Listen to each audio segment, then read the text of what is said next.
오늘은 4주차입니다. 4주차 제8조와 9조를 같이 배울 텐데, 오늘은 삼위일체에 대한 것을 배우는 거예요. 그래서 오늘은 어렵지만 아주 중요하고 무겁지만 아주 우리가 반드시 알아야 될 내용을 배우는 시간입니다. 먼저 8조는 두 부분으로 나눠서 같이 읽어보겠습니다. 아빠가 중간에 끊는 부분까지 같이 읽고 설명하고 그 다음에 두 번째를 또 읽도록 할게요. 앞부분부터. 제목은 하나님은 본질상 한 분이시나 새 위격으로 구별되신다. 같이 읽읍시다. 시작. 우리는 이 진리와 이 하나님의 말씀에 따라 오직 한 분 하나님을 믿으니 그분은 본질상 한 분이시며 새 위격이시고 그분의 비공유적 속성에 의해 실제로 참으로 영원히 구별되는 성부, 성자, 성령이십니다. 성부는 눈에 보이는 것과 보이지 않는 모든 것의 원인이시며 기원이시며 시작이십니다. 성자는 말씀이시고 지혜이시며 성부의 형상이십니다. 성령은 성부와 성자로부터 나오는 영원한 능력과 권능이십니다.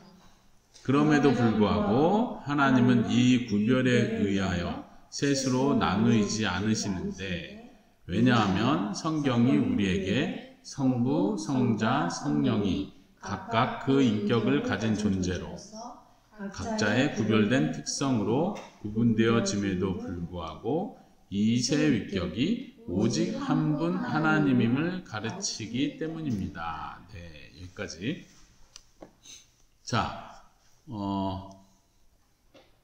쭉 읽어가면서 이게 자연스럽게 이해되고 머릿속에 들어오면 되는 거예요. 이게 지금 어렵게 설명하는 게 아니고 해설을 하는 거기 때문에 이 한국말 자체가 이해가 되면 돼요. 자, 어때요? 네. 이해가 됩니까? 진이는 이해가 안 되죠.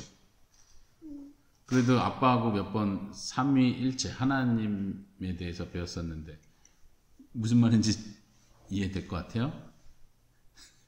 잘 이해가 안 됩니까? 그쵸? 한번 이 글씨를 다시 보세요. 그러니까 다시 보세요. 하나씩 설명을 할 거예요.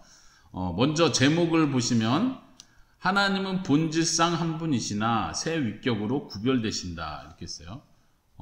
영어 제목 거기 같이 나와 있죠. 영어 제목 보면 아빠가 읽어보게 God is one in essence. essence가 이제 본질이라고 번역을 한 거예요.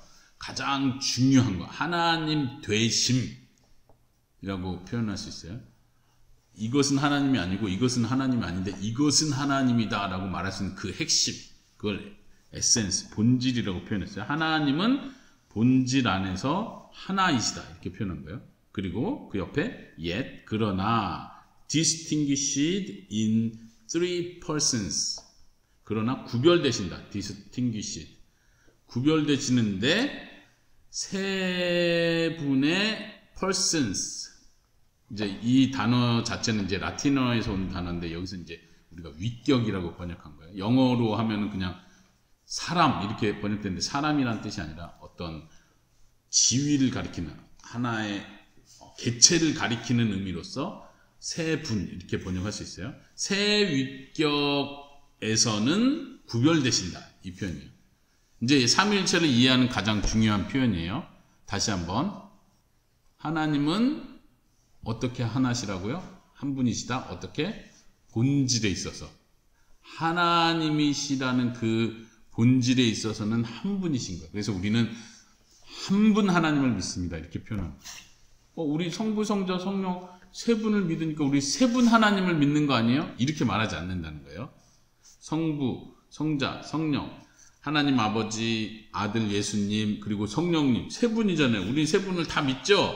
그러니까 세 분 하나님을 믿습니다. 이렇게 표현하지 않고 이 세 분이 본질에 있어서 하나님 되심에 있어서 한 분이시기 때문에 우리는 구약에서 표현한 것처럼 성경에서 여러 번 표현하는 것처럼 한 분 하나님을 믿습니다. 하나님은 한 분이십니다. 이렇게 말하는 거예요.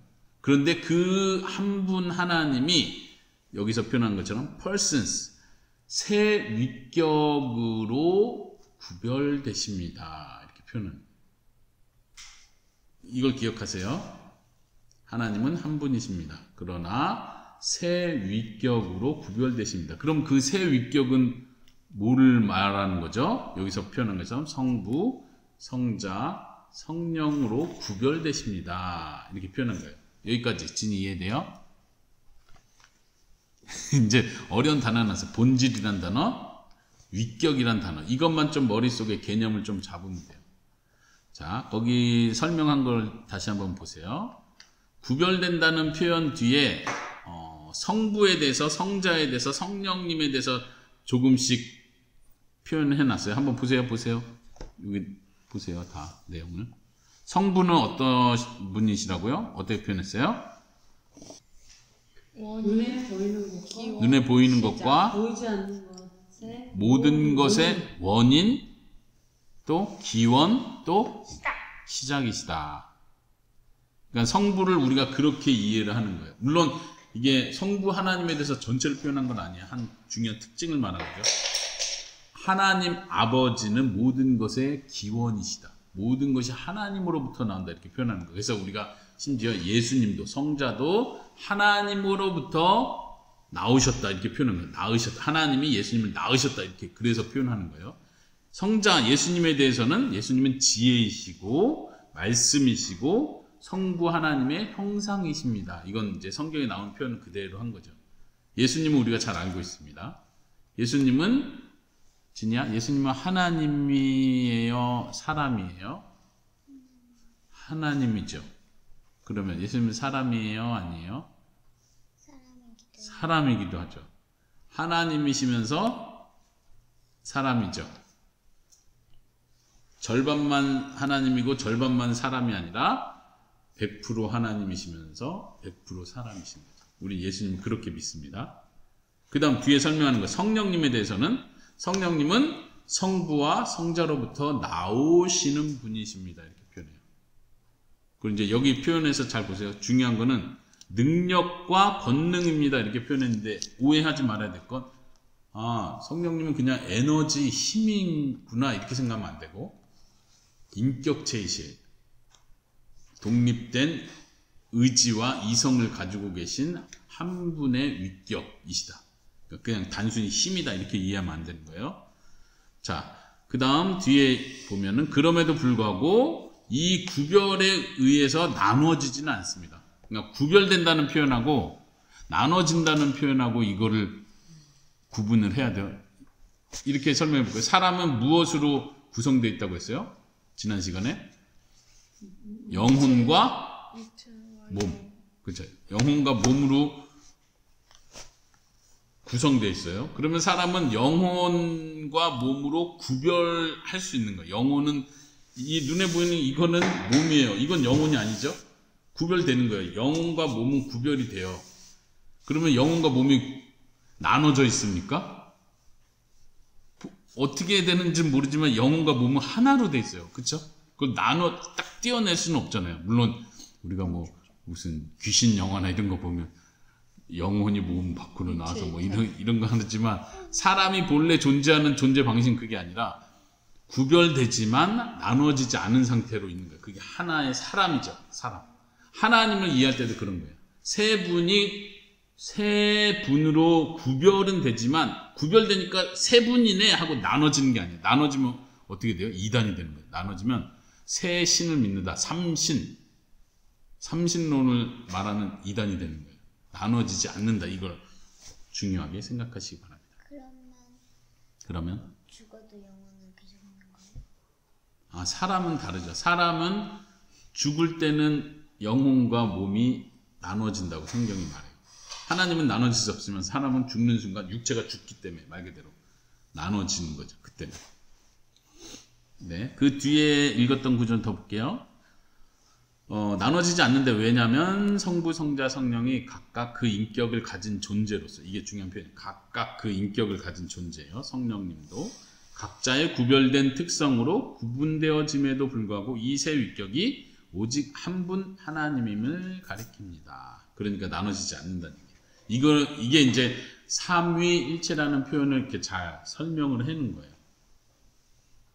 자, 다시 한번 제일 마지막 문장 한번 다시 보세요. 왜냐하면 있는 그 문장이요. 성경이 우리에게 말씀하시기를 성부, 성자, 성령이 각각 그 인격을 가진 존재로 계시고 각자의 구별된 특성으로 구분되어짐에도 불구하고 이 세 위격이 오직 한 분 하나님임을 성경이 가르치기 때문에 우리는 그렇게 믿는 겁니다. 오케이? 자, 그럼 그 뒤에 부분도 한 번 더 이어서 읽어보도록 하겠습니다. 그러므로 있는 부분 있죠? 같이 읽겠습니다. 시작. 그러므로 성부는 성자가 아니시며 성자는 성부가 아니시며 마찬가지로 성령도 성부가 아니고 성자가 아님이 분명합니다. 그럼에도 불구하고 이렇게 구별된 세 위격들은 나눠지지 않고 섞이지 않습니다. 왜냐하면 성부는 우리의 살과 피를 취하지 않으셨고 성령도 그러하시나 오직 성자만이 취하셨기 때문입니다. 성부는 그의 아들 없이 또는 그의 성령 없이 계신 적이 없습니다. 왜냐하면 이 셋은 본질상 동일한 분이시며 영원히 동등하시기 때문입니다. 또한 이 세 위격들은 모두 진리와 능력과 선함과 긍휼에 있어서 처음도 아니요 나중도 아니며 한 분이기 때문입니다. 네, 여기서도 이제 중요한 몇 가지 삼일체에 대한 이해를 설명을 하고 있어요. 이제 삼일체라고 할 때 잘 보세요. 성부, 성자, 성령 세 분이 계신데 구별은 되지만 나눠지지 않는다 그랬어요. 그렇죠? 그러니까 나눠지지 않으니까 세 분이 결국은 한 분이니까 하나님이 예수님이고 예수님이 성령님이고 성령님이 하나님이고 다 그냥 이렇게 그렇게 하나란 뜻이구나. 이렇게 하면 안 된다는 거예요.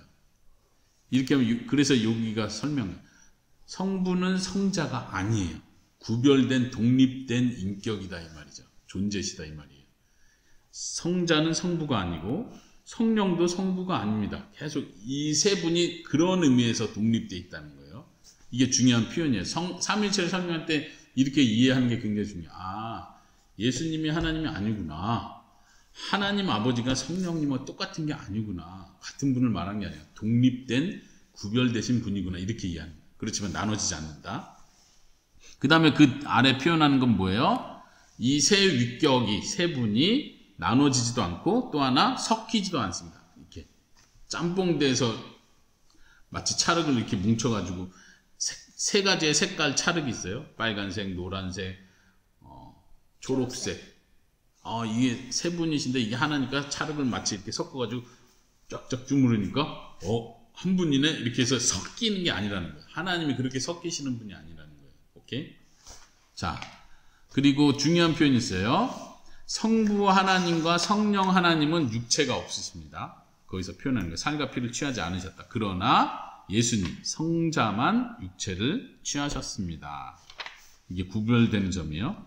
또 하나 더 중요한 거, 성부는 그의 아들 성자 없이 또 그의 성령 없이 계신 적이 없습니다. 이 말이 뭐죠? 자, 여기 그 표현은 성부 혼자 계시고 나중에 성자가 생기시고 나중에 성령님이 생기시지 않았다는 얘기를 하는 거예요. 항상 세 분이 같이 있었던, 처음부터. 처음이란 개념도 없는 거예요. 그러니까 성부가 혼자 계셨던 적은 없습니다. 이 말이에요. 왜 이 말이 중요해? 아까 말한 것처럼 성부는 성자를 낳으셨습니다. 이런 표현. 성령님은 성부와 성자로부터 나오셨습니다. 나오셨으니까 그 전에 나오지 않았었던 때가 있다는 얘기네. 이 얘기를 하려는 게 아니라는 거예요. 그래서 이제 영원부터 나오셨습니다. 이런 표현을 써요. 영원히 나오십니다. 이런 표현을 쓰죠. 우리가 다 이해할 수는 없지만. 자, 그 다음 마지막 문장 한번 보세요. 이 셋은 본질상 동일한 분이십니다. 영어로 한번 이것도 보면 표현, 이제 번역하면서 좀 쉽지 않은데, 이 셋은 본질상 동일한 분입니다. 영어로 정확히 표현하면 in one and the same essence. 이 세 분은 하나 안에 계십니다. 이렇게 표현합니다.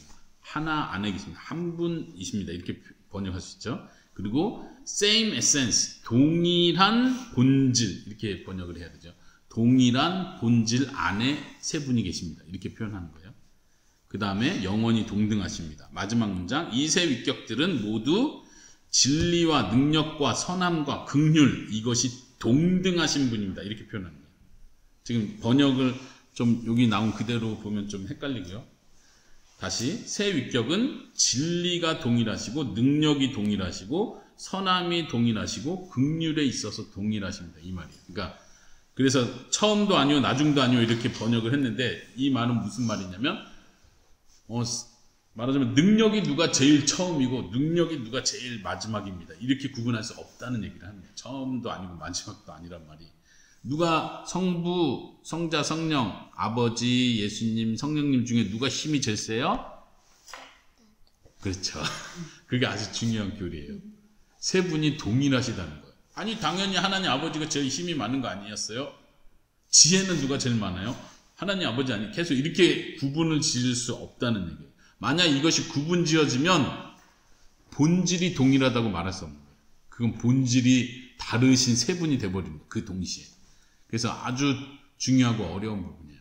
삼위일체 할 때 우리가 기억해야 될 거, 이 세 분이 진리, 능력, 선하심, 긍휼에서 세 분이 동일하시다. 예수님이 더 사랑이 많은 게 아니고 성령님은 슬퍼하시고 근심하시는 분이니까 긍휼이 제일 많으신 분이 아니란 얘기예요. 세 분이 동일하시다. 오케이? 네. 그래서 우리는 이 세 분이 본질이 동일하신 한 분이시다. 이렇게 표현할 수 있는 겁니다.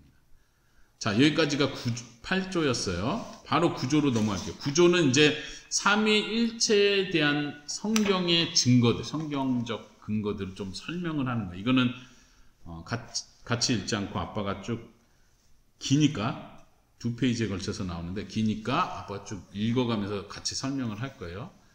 먼저 앞부분만 같이 읽어보겠습니다. 우리는 시작하는 부분. 준비 시작. 우리는 이 모든 것을 성경의 증거로부터 그리고 삼위 각각의 사역으로부터 특별히 우리가 우리 자신 안에서 깨닫게 되는 삼위의 사역으로부터 압니다. 우리로 하여금 이 삼위일체 교리를 믿도록 인도해 주는 성경의 증거들은 구약 성경 곳곳에 기록되어 있습니다. 그 증거 구절 모두를 일일이 열거할 필요는 없고 몇몇 구절들만 신중하게 선택하여 언급하면 충분합니다. 네. 그래서 이제 삼위일체 교리는 결국 성경에서 나온 거예요. 우리가 성경을 지난 시간에 배웠지만 모든 교리, 모든 우리가 깨닫는 바, 구원에 관한 원리, 모든 것은 어디서 나와야 돼요? 성경을 근거로, 성경에서 나와야 되고 성경이 최종 권위가 됩니다. 이제 어떤 사람들은 이렇게 생각해요. 아니 삼위일체 교리 왜 이렇게 복잡하고 말도 안 되고 이해도 안 되는 식으로 이렇게 설명을 해요. 너무 어려운데요. 셋이면 셋이고 하나면 하나지 왜 이렇게 복잡하게 만들어요? 그냥 우리 한 분 하나님 믿는다고 하고 그게 성부 하나님이라고 말하고 그 다음에 예수님도 믿고 성령님도 믿고 이렇게 하면 간단하지 않아요? 이렇게 생각하는 사람들이 많이 있어요. 삼위일체 교리 자체를 막 설명하고 이해하는 게 복잡하니까 그냥 하나님 제일 높은 하나님, 그 다음 예수님이 두 번째 하나님, 성령님 세 번째 하나님. 그러면 무슨 론이 돼요? 삼신론이 되죠. 그렇지만 그게 더 간단하고 이해하기 쉬우니까 그렇게 가도 되잖아요. 생각할지 모르지만 우리가 그렇게 가지 않는 이유는 뭐예요? 성경이 그렇게 말하지 않기. 그쵸. 성경이 그렇게 말하고 있지 않기 때문에 그런 거예요. 우리도 그렇게 이해하면 훨씬 우리가 이해하기 쉽지만 성경은 신기하게도 예수님을 하나님 아버지와 동등한 권위로 계속 표현하는 거예요. 그러니까 우리가 이해하기는 힘들지만 그걸 받아들여야 되는 거예요. 성경이 최종 권위이기 때문에. 자, 그러면 그 뒤에 아빠가 쭉 거의 읽어가면서 설명을 할 거예요. 여기는 이제 성경 구절을 말하면서 하는 거니까 같이 읽으면서 아빠가 읽으면서 설명할게요. 창세기에 보면 창조할 때 하나님께서 말씀하세요. 우리가 우리의 형상을 따라 우리의 모양대로 사람을 만들고 하나님이 자기 형상 곧 하나님의 형상대로 사람을 창조하셨다. 창세기 1장에 나오는 표현이에요. 그러니까 여기에 보니까 하나님이 창조하셨다 이렇게도 표현하는데 또 다시 우리가 우리의 형상을 따라 사람을 만들자라고 하나님이 하시는 말씀이 등장해요. 우리라는 표현 자체에서 복수를 보여준다는 거죠. 또 3장 22절에도 보라 이 사람이 우리 중 하나같이 되었다. 선악과를 먹었을 때 하나님께서 하신 표현이에요. 선악과를 먹고 나니까 이 사람이 아담이 우리 중 하나와 같이 되었다. 이렇게 표현을 해요. 하나님을 복수로 표현한다는 거예요. 이거 자체가 삼위일체 하나님이 한 분 홀로 계시지 않고 삼위일체로 계시다는 암시를 주는 표현이다라고 우리가 이해를 하는 거죠. 이제 중요한 거는 여기서 중요한 건 우리라는 표현을 썼다는 거예요. 또 더 보세요. 계속 지금 구절을 따라갑니다. 하나님이 하신 말씀 가운데 우리가 우리의 형상을 따라 사람을 만들자라는 부분은 하나보다는 더 많은 신적 위격이 있다는 것을 나타냅니다. 그리고 하나님이 말씀하실 때 하나님이 창조하셨느니라는 부분에서는 하나님이 한 분임을 나타냅니다. 그러니까 창조 부분만 예를 들었어요. 이 벨직 신앙 고백서는 구약에 많은 구절들이 있습니다. 하지만 다 살펴보진 않겠습니다 하고 창조 부분만 얘기했어요. 사실 이제 창조 부분만 이 기사만 가지고 삼위일체를 증명하거나 이게 그거를 말한다라고 정확히 말할 수 없어요. 약간 부족한 면이 있어요. 이 구절 자체는. 그렇지만 구약에 계속 나오는 많은 구절들 속에서 하나님의 사자를 하나님과 동등하게 표현하는 개념이라든가 예배의 대상으로 표현한다든가 여호와의 사자가 나타나신, 예를 들면 기드온, 사사 기드온에게 여호와의 사자가 나타났다고 하면서 큰 용사여 하나님께서 너와 함께 계시다 하니까 기드온이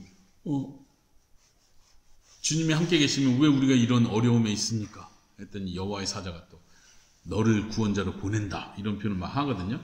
그러다가 갑자기 분명히 여호와의 사자라고 했는데 그 다음 대사에서는 여호와께서 기드온에게 말하고 기드온이 그에게 말하고 대답하고 이렇게 나와요. 그러니까 여호와의 사자와 여호와를 동일시하면서 막 이렇게 가는 부분들이 있어요. 그런 부분들이 이제 선지서에는 특히 더 많이 메시아의 권위를 하나님과 동등하게 위치해 놓는다든가 이런 부분 있죠. 그런 부분에서 구약은 자꾸 삼위일체에 대한 암시들을 계속 주고 있어요. 그러나 여기서 표현한 것처럼 여기 마지막 부분 보세요. 하나님께서 얼마나 많은 위격을 가지셨는지에 대해서 말씀하시지는 않는 것은 사실이지만 구약에서는 다소 분명치 않던 것이 신약에 와서 매우 명백해졌습니다. 그러니까 구약 자체에서는 삼위일체 이런 개념을 분명하게 보여주지는 않아요. 그렇지만 신약에 와서 이게 더 명확하게 이거를 이제 점증적 계시, 점점 더 계시가 분명해지는 방식으로 하나님께서 사람에게 자신을 알리시는 거예요. 그게 이제 신약에 와서 분명해졌다는 거죠. 이제 계속 이어서 나오는 성경 구절은 신약 성경을 인용하는 건데요. 그것도 보세요. 어딘지 확인돼요? 우리 주님께서 이 부분. 자, 우리 주님께서 요단강에서 세례를 받으실 때, 예수님이요? 예수님이 세례 받으실 때 어떤 일이 있었어요? 하늘에서부터 소리가 났죠. 뭐라고? 이는 내 사랑하는 아들이다. 누구의 말씀이에요? 이 말씀은? 하나님 아버지의 말씀. 그리고 예수님은 하나님 아버지의 아들로 표현되고 있고. 자, 성자께서는 물 가운데 계셨으며 그 다음에 성령님은 비둘기 모양으로 성자 위에 내려오셨다. 성경이 이렇게 표현해요. 성령님이 비둘기 모양으로 예수님께 내려오셨다. 그러니까 성부, 성자, 성령이 나타나는 아주 중요한 장면이죠. 그리스도께서는 모든 신자들의 세례 의식에 대해서도 이 형태로 제정하셨는데 마태복음 28장 19절 나온 부분이요. 너희는 모든 민족에게 아버지와 아들과 성령의 이름으로 세례를 주라 이렇게 말씀하셨어요. 성부, 성자, 성령 분명히 나타나는 거죠. 이걸 말씀하신 분이 예수님이었죠? 예, 마태복음 28장 예수님이 하신 명령이죠. 세례를 주라는 명령 하실 때 세 분의 이름으로. 근데 이제 예를 들면 헬라어 원어에 보면은 성부, 성자, 성령의 이름으로라고 할 때는 이름이라는 게 단수 복수로 따졌을 때 복수로 나와야 정상인데 이름은 단수로 나와요. 그러니까 세 분의 하나의 이름 이런 개념이 되는 거예요. 약간 문법적으로 깨지는 것 같지만 삼위일체를 더 분명하게 보여주죠. 그 다음에 누가복음에는 천사 가브리엘은 우리 주님의 어머니 마리아에게 말씀하실 때 성령이 너에게 임하고 지극히 높으신 이의 능력이 너를 덮으시리니 이러므로 나실 바 거룩한 자는 하나님의 아들이라 일컬으리라 라고 했습니다. 성령님이 나오시고 지극히 높으신 이가 나오시고 하나님의 아들이 나오시고 성부, 성자, 성령의 개념이 나오는 중요한 구절이라는 거죠. 그리고 마찬가지로 고린도후서 13장 13절 그 성경 구절 은총이가 읽어보세요. 크게. 주 예수 그리스도의 은혜와 하나님의 사랑과 성령의 교통하심이 너희 우리와 함께 있을지어다. 네, 목사님이 축도할 때 하는 표현이죠. 여기서도 중요한 게 축도할 때도 세 분의 이름을 말하면서 주 예수 그리스도, 성부 하나님, 그리고 성령님을 언급하면서 복을 비는 거죠. 복을 선언하는 거예요. 그런 의미에서 세 분을 동등 선상에 놓는다는 게 굉장히 중요한 표현이에요. 만약 축복을 하나님 아버지만 주실 수 있는 거다. 그러면 성부 하나님의 이름으로만 축복을 하겠죠. 세례도 마찬가지고. 그러나 그렇게 하지 않는다는 거예요. 세 분을 동등한 권위에 놓고 있다는 게 중요한 표현입니다. 이 모든 증거 구절에는 우리는 하나의 신적 본질 안에서 세 개의 위격을 가지신 것을 분명히 배울 수 있습니다. 그 다음에 분명 이 교리는 인간의 이해를 한참 뛰어넘는 것이지만 그럼에도 불구하고 우리는 이 세상에서 하나님의 말씀에 근거하여 이 교리를 믿습니다. 그리고 우리는 이 교리의 완전한 지식과 열매를 장차 하늘에서 누리게 될 것을 기대합니다. 이거는 인간의 한계를 뛰어넘는 거예요. 삼위일체가 어떻게 그럴 수가 있어요? 라고 했을 때 우리는 알지 못합니다 라고 대답하는 거예요. 하나님이 세상을 창조하셨습니다. 6일 만에 창조하셨습니다. 믿습니까? 아, 믿습니다. 이건 믿음이에요. 근데 어떻게 창조를 6일 만에 하고 어떻게 하늘이 없는데 이렇게 생길 수가 있고 어떻게 지금 아무것도 없는 상태에서 풀이 날 수가 있어요? 어떻게? 라고 말했을 때 모릅니다 라고 대답하는 거예요. 그럼 모르는 걸 인정해야 되는 거예요. 그렇죠? 하나님이 하시는 일을 우리가 어떻게 알아요? 그렇지만 우리가 믿는 거예요. 그 일을 하셨다는 사실을. 삼위일체도 마찬가지예요. 하나님이 어떻게 세 분이신데 본질이 하나의 본질 안에 세 위격이 있을 수 있고 그분이 어떻게 섞이지 않으면서 어떻게 그럴 수 있죠? 모릅니다. 알 수가 없고 우리의 이해를 뛰어넘습니다. 그렇지만 우리는 그런 하나님을 믿습니다 라고 말할 수 있다는 거예요. 오케이? 모르고 믿는 게 아니에요. 아, 모르는데 그냥 믿어. 삼위일체가 뭔지 모르지만 그냥 믿어. 이렇게 가는 게 아니란 얘기예요. 자, 그럼에도 우린 믿습니다. 그리고 하나 더 표현은 이 완전한 지식과 열매는 장차 하늘에서 누리게 될 것입니다. 하늘에 우리가 영광의 나라, 죽음 이후에 예수님이 오신 이후에 들어가게 돼 하나님의 영광스러운 그 나라에 들어갈 때는 더 분명히 알게 되겠죠. 그러나 그때도 우리가 100% 안다고 말할 수는 없는 거예요. 무한한 하나님의 신비를 유한한 인간이 100% 알게 된다고 말할 수는 없는 거예요. 자, 마지막 단락을 보겠습니다. 이제 이 부분은 삼위일체 교리에 대해서 좀 더 실제로 유익한 점, 조심해야 될 점을 설명합니다. 나아가 우리는 우리를 향한 이 삼위의 독특한 직분과 사역에 주목해야 합니다. 세 분이 하시는 일, 성부는 그 능력에 따라 우리의 창조주로서 계십니다.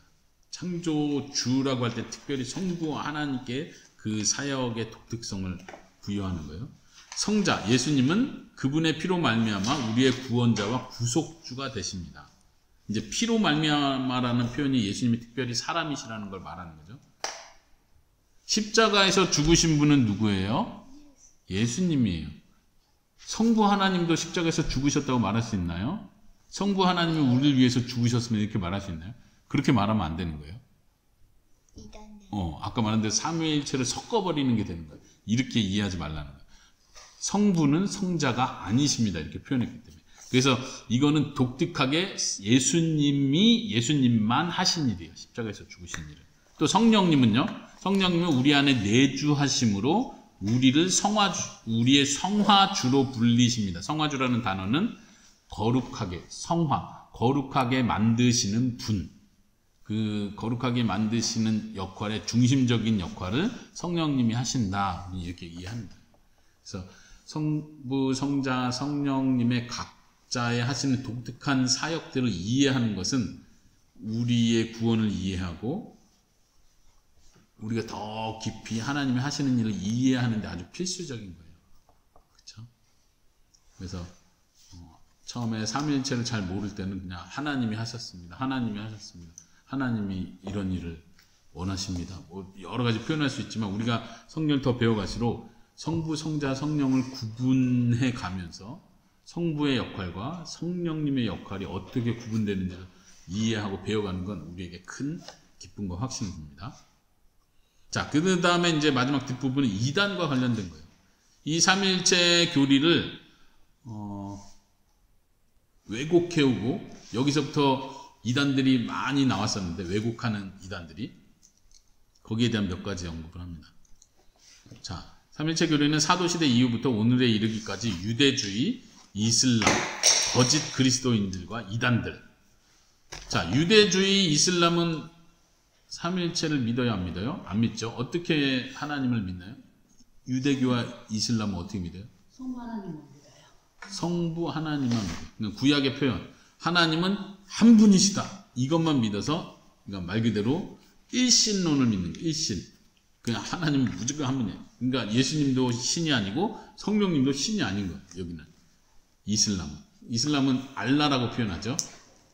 알라만 하나님이고 그래서 예수님을 신이라고 표현하면 이슬람 무슬림 사람들은 화를 내죠. 죽여야 된다고 생각해요. 사람을 신이라고 말했기 때문에. 그래서 특히 기독교인들을 싫어하는 이유가 그거예요. 핍박했었던 이유가 그거예요. 지금도 핍박하지만 유대교도 마찬가지고요. 유대교도 예수님을 신으로 메시아로 구원자로 인정 안 하죠. 그 다음에 이제 이단들을 말합니다. 마르키온, 마니는 마니교의 창시자인데 마니. 그 다음에 프락세아스, 사벨리우스, 사모타나의 바울, 아리우스. 우리가 이제 이런 사람들 다 자세히 알 수는 없지만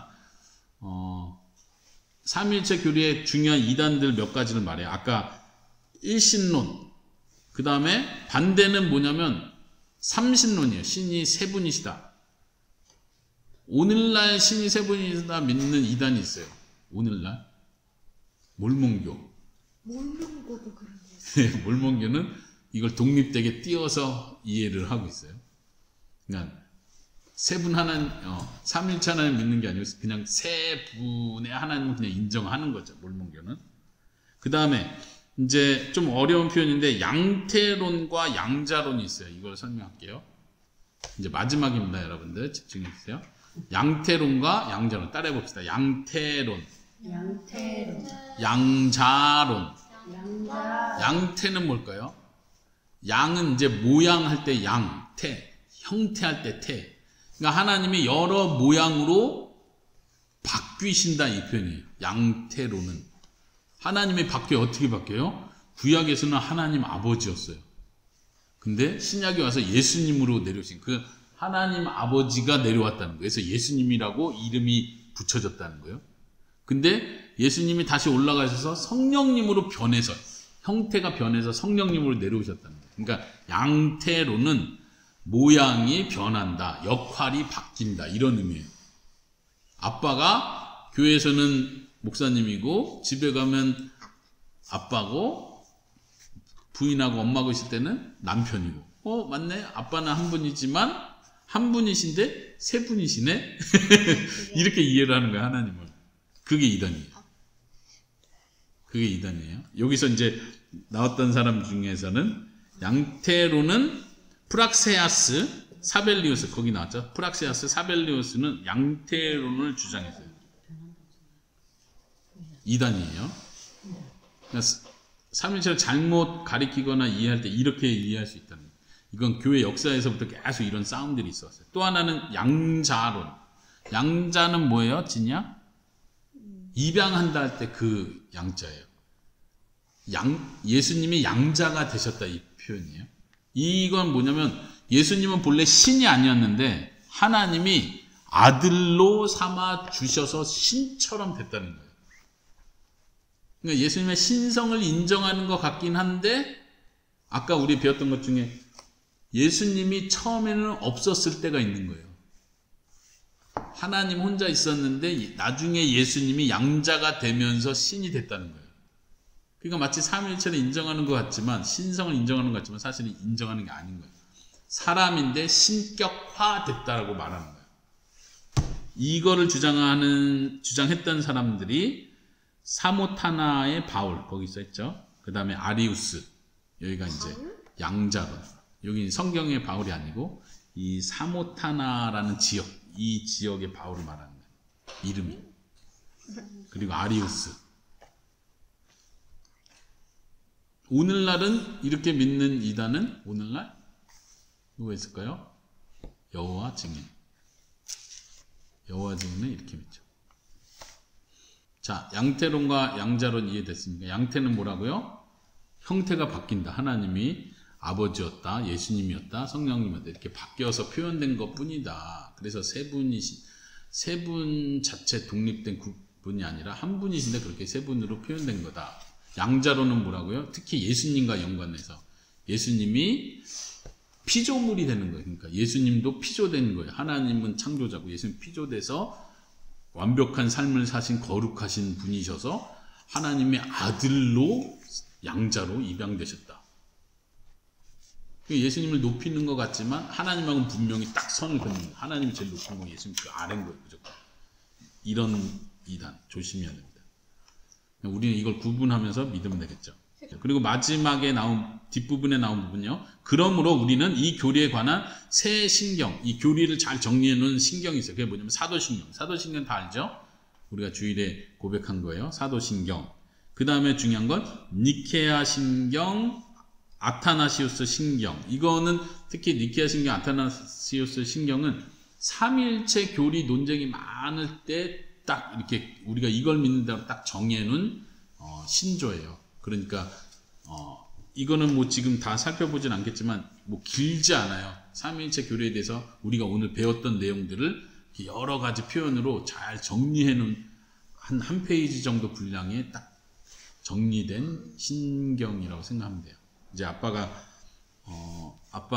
그 다음 카페에 이 자료들을 다 올려놨기 때문에 링크를 달아놓으면 나중에라도 여러분이 꼭 읽어보시면 돼요. 한번 이렇게 뭐 1분, 2분 읽어보시면 아, 배운 거 이 말이구나 이렇게 이해할 수 있을 거예요. 링크를 달아놓겠습니다.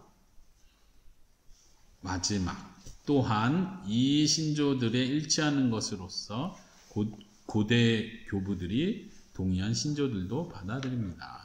역사적으로 교회 역사에서 많은 논의들이 항상 있어왔고 이 부분은 정확하게 나누는 거예요. 사실 이거는 뭐 종교개혁 때 만들어 놓은 신조가 아니에요. 중세시대 때부터 그 전부터 초대 교부 때부터 계속 삼위일체 논쟁이 일어나기 시작했고 이단들이 잘못된 생각을 자꾸 전파하니까 그걸 방어하기 위해서 이런 신조가 생긴 거예요. 우리가 믿는 건 이것이다. 왜 이단들이 막 엉뚱하게 말을 하니까 계속 그걸 방어하면서 교리와 신조들이 생기는 거죠. 자, 오늘 여기까지 배웠습니다. 혹시 삼위일체 교리 전반에 대해서 질문 있습니까?